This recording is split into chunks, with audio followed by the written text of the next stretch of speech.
Hello everyone, welcome back to my channel. तो आज का जो व्लॉग है ये मैं अपना मॉर्निंग ब्रेकफास्ट रूटीन वाला व्लॉग जो है आप सबके साथ शेयर कर रही हूँ। तो ये व्लॉग जो है मैंने जो लास्ट व्लॉग डाला था उसके कई दिनों के बाद में जो है मैंने ये वाला व्लॉग जो है वो शूट किया हुआ था, क्योंकि आप लोग को पता है कि मेरे प्रेगनेंसी के लास्ट डेज़ में जो है मेरी तबीयत बिल्कुल भी ठीक नहीं रह रही थी। तो इस वजह से जो है घर के काम भी करने थोड़े मुश्किल हो गए थे, एंड साथ ही साथ में जो है फिर मैं व्लॉग भी नहीं बनाया कर रही थी, क्योंकि ऑलरेडी मेरी एक बेटी है तो उसका ख्याल रखना एंड घर में थोड़े बहुत काम करना एंड ख़ुद को संभालना बहुत मुश्किल हो गया था मेरे लिए। तो फिर मैं क्या कर रही थी कि ब्लॉग जो है वो बिल्कुल बना ही नहीं रही थी।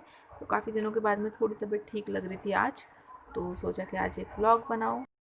जो है मेरा मॉर्निंग क्लीनिंग वाला थोड़ा सा रूटीन चल रहा था। मैंने बेड पर बेडशीट चेंज कर दी, और विवेक ने जो है ये कुछ दिनों के पहले सोफ़े के कवर उल्टे कर दिए थे। एक्चुअली ये जो है दोनों तरफ से यूज़ होते हैं ये सोफ़ा कवर्स जो है। तो विवेक को ये वाला कलर अच्छा लगता है, जो यहाँ से जो वाइट कलर है वो, बट मुझे ये कलर अच्छा नहीं लगता, मुझे पर्पल वाला लगता है।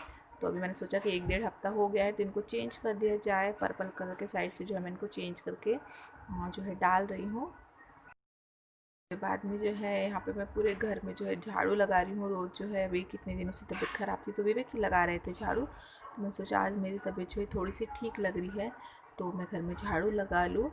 क्योंकि जो है किसी और के हाथ से झाड़ू लगाने में हमारे हाथ से लगाने में जो थोड़ा सा फ़र्क ही पड़ता है। आप समझ रहे होंगे मैं क्या कह रही हूँ। तो विवेक जो है फिर भी लगाते हैं, रोज़ 2 टाइम झाड़ू लगा रहे थे, बट उनके हाथ में और अपने हाथ में, तो लेडीज़ के हाथ से झाड़ू लगने में कोई भी काम करने में तो बहुत फ़र्क होता है। तो इसलिए भी मैं यहाँ पे अच्छे से झाड़ू लगा रही हूँ। आप ही को जो है मेरे साथ खेल रही है, मुझे कुछ कुछ बता रही है एंड मेरे साथ जो है बात करते करते अपना खेल रही है। तो जो आप बेड पे देख रहे हो ब्लैक कलर का हॉर्स, वो हमने लिया है, जस्ट रिसेंटली लिया था राखी के बाद में। वो कपड़े से बना हुआ है। तो यहाँ पे जो है कुछ लोग जो है वो आए थे, वो खुद बना के बेच रहे थे तो ऐसे स्ट्रीट पे, तो हम लोगों ने वहाँ से वो लिया था। जो है यहाँ पे मैं ब्रेकफास्ट बना रही हूँ। एंड यहाँ पे जो आप देख रहे होंगे रेड साड़ी में जो है कोई है बीच में, तो आप लोगों को लग रहा होगा कि कौन है। तो एक्चुअली ये जो है ये मेरी मम्मी है, बिकॉज कि मेरी तबीयत जो है बहुत ख़राब हो रही थी लास्ट डेज़ में। जो अगस्त के स्टार्टिंग से ही जो है मेरी तबीयत जो है बहुत ही ज़्यादा ख़राब हो गई थी।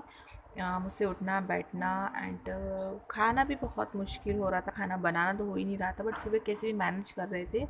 बट विवेक जब ड्यूटी में जा रहे थे तो घर में किसी एक जन का होना बहुत ज़्यादा ज़रूरी हो गया था। तो भैया ऑलरेडी आए हुए थे, बट मेरे यहाँ नहीं आए थे, मम्मी के यहाँ आए थे, क्योंकि वो मुंबई से आए थे तो वो क्वारंटाइन थे। तो जैसे उनका क्वारंटाइन टाइम ख़त्म हो गया तो वो वैसे ही मम्मी को लेके आ गए थे। तो मैंने कहा था कि वो 10-11 तारीख को आने वाले थे, लेकिन वो लोग उनसे पहले ही आ गए थे, 6 अगस्त को ही आ गए थे, क्योंकि मेरी तबीयत ख़राब थी इस वजह से। तो अचानक से वो सुबह सुबह आ गए थे, जब मैं सोई थी तब अचानक से उन लोगों ने मुझे सरप्राइज़ दे दिया था। वे जो है मॉर्निंग की ड्यूटी में गए थे तब। तो उसके बाद में जो है भैया जो है 4-5 दिन रुके हुए थे, देन उसके बाद वो चले गए क्योंकि उनको थोड़ा काम था भंडारा में, तो वहाँ चले गए थे। तो अभी मम्मी है मेरे पास रुकी हुई, तो मम्मी डिलीवरी तक रुकने वाली है, डिलीवरी होने के बाद भी कुछ दिन रुकेगी, क्योंकि ऑब्वियसली यहाँ पे कोई नहीं है, विवेक और मैं ही रहते हैं।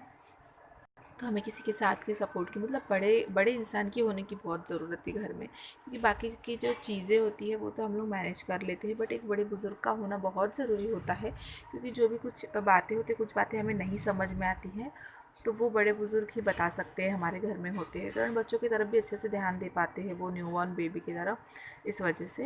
वरना काम की कोई टेंशन नहीं थी, खाना जो है विवेक ही बना लेते हैं, झाड़ू पोछा भी विवेक ही कर लेते हैं, एंड बाकी कामों के लिए तो मेड है ही मेरे घर में, तो उतना कुछ टेंशन नहीं था। बट होना चाहिए कोई बड़ा घर पे, इस वजह से जो है हम लोग मम्मी को रुका रहे थे।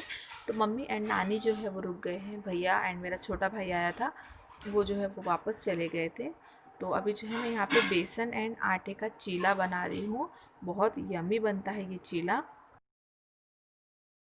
देख सकते हो, देखने में बहुत यमी लग रहा है, खाने में भी जो बहुत यमी बनता है, साथ में बच्चों के लिए बहुत ज़्यादा हेल्दी होता है।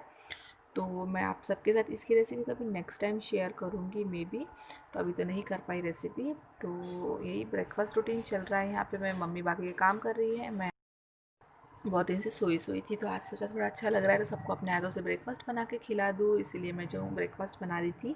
एंड यहाँ पे जो है विवेक मम्मी से चंपी करा रहे हैं, मम्मी ने मुझे भी जो है ऑयल लगा दिया था मेरे बालों में।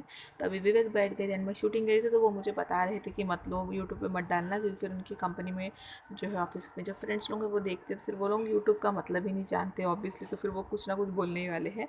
तो विवेक वही कह रहे थे कि तुम शूटिंग ले रहे हो, बाद में फिर वो लोग कुछ कुछ कहते हैं, तो मैं वही बता रही थी अगर उन लोगों को नहीं समझता है यूट्यूब तो आप क्यों टेंशन ले रहे हो। तो विवेक हंस रहे थे उस बात पे। तो यहाँ पे विवेक जो अपने सासू माँ से यहाँ पे मालिश करवा रहे हैं।